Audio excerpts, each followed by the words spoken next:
naman pong pumasok sa trabaho o eskwela bago makipagsabayan sa trapiko, silipin po muna natin ang lagay ng panahon at ang tsansa ng pag-ulan ngayong araw para all-in ready ka. Kasama po ang ating resident weather, Tito Alvin, na laging may panahon para sa iyo, Tito Alvin.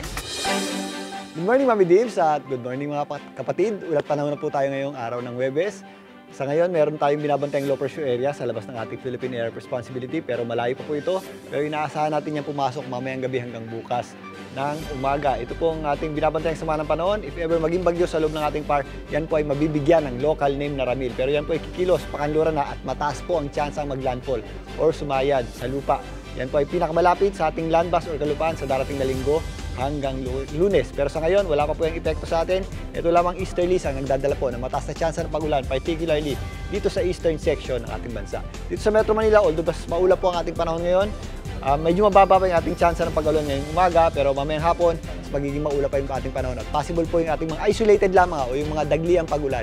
Yun nga, yung kadalasan nangyayari tuwing hapon at gabi. Pero although mababa po ngayon yung ating tsansa ng pag-ulan, ugaliin pa rin po natin ang pagdadala ng pain dahil magagamit po natin yan mamayang uwian.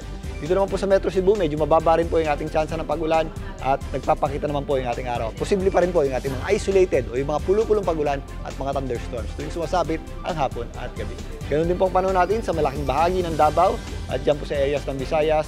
Nagpapakita naman po ang ating araw dyan at mainit po sa tanghali. Pero pagsapit ng hapon, mas nagiging maulap yung ating panahon at meron din tayong mga possible na pulo-pulo o yung mga isolated na pag-ulan at thunderstorms.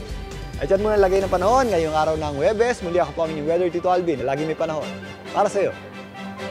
Mga kapatid, Tito Alvin Pura po na laging may panahon para sa iyo. Umaraw man o umulan, dapat laging handa. Kaya para maging updated sa pinaka-latest weather updates, mag-follow at mag-subscribe na sa social media pages ng News 5.